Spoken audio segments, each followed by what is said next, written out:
Good morning students. हमारा fourth chapter चल रहा है थिंकर्स, बिलीव्स एंड ट्रेडिशंस। इसमें हम ऑलरेडी डिस्कस कर चुके हैं कि इस चैप्टर के अंदर हम मेनली महात्मा बुद्ध और जैनिज़्म के बारे में डिस्कस करेंगे। स्टार्टिंग में वो हमारे साथ वैदिक ट्रेडिशन के बारे में बात कर रहे हैं। जैसे कि मैंने आपको पिछली वीडियो में भी ये बात बताई थी कि वैदिक ट्रेडिशन वो started in 1500 BCE till 1000 BCE.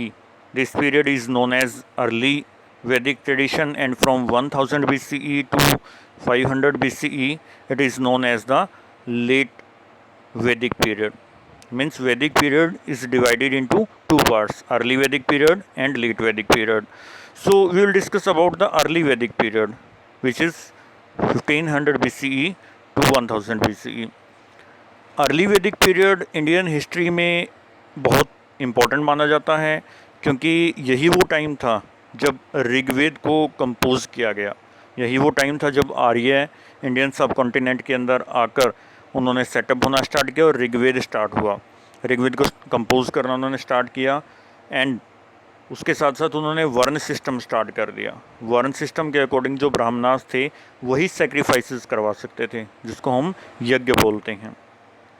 तो सेक्रीफाइस ट्रेडिशन के बारे में बात करते हैं।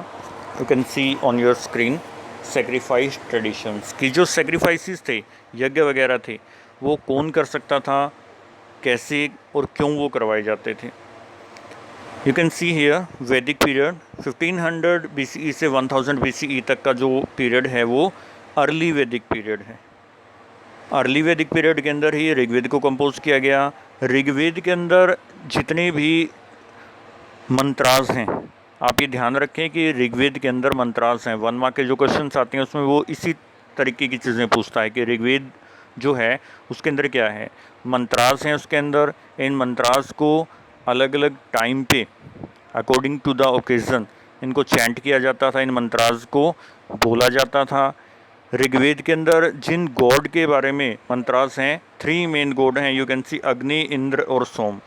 अग्नि देवता, इंद्र देवता और सोम देवता, इन 3 गॉड के बारे में ही सबसे ज़्यादा मंत्रास हैं ऋग्वेद के अंदर। ये भी आपने ध्यान रखना है, 1 मार्क के अंदर वो आपसे क्वेश्चन पूछ सकता है। अब बात करते हैं पर्पज़ कि जो सेक्रीफाइसेस थे, यज्ञ वगैरह थे, ये क्यों करवाए जाते थे।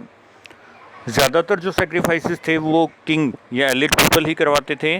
कई बार कॉमन पीपल भी सेक्रीफाइसेस करवाते थे। स्टार्टिंग में जो सेक्रीफाइसेस होते थे वो ग्रुप में होते थे, पर एक टाइम ऐसा आया जब लोगों ने इंडिविजुअली अपने पर्पस के लिए सेक्रीफाइसेस करवाना स्टार्ट किया।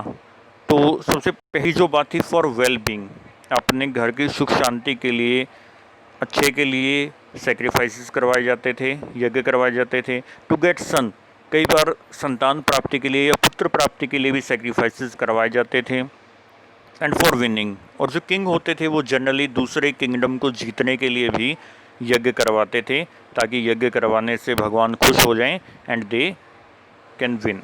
सो ये पर्पस था। 3 मार्क्स का क्वेश्चन आपका रहेगा कि सेक्रीफाइसेस जो थे वो क्यों करवाए जाते थे। नेक्स्ट है सम सेक्रीफाइसेस। कुछ ऐसे सेक्रीफाइसेस थे जिनके स्पेशली नेम होते थे, जो स्पेशल ओकेजन पर होते थे। फॉर एग्जांपल अश्वमेध। अश्वमेध जो यज्ञ था, सेक्रीफाइस था, ये किंग ही करवाते थे। राजसूय था, ये भी किंग ही करवाते थे। तो आपको मैंने बताया कि जो हमारे सेक्रीफाइसेस थे वो क्यों करवाए जाते थे। आगे का जो पार्ट है हम नेक्स्ट वीडियो में डिस्कस करेंगे। Thank you.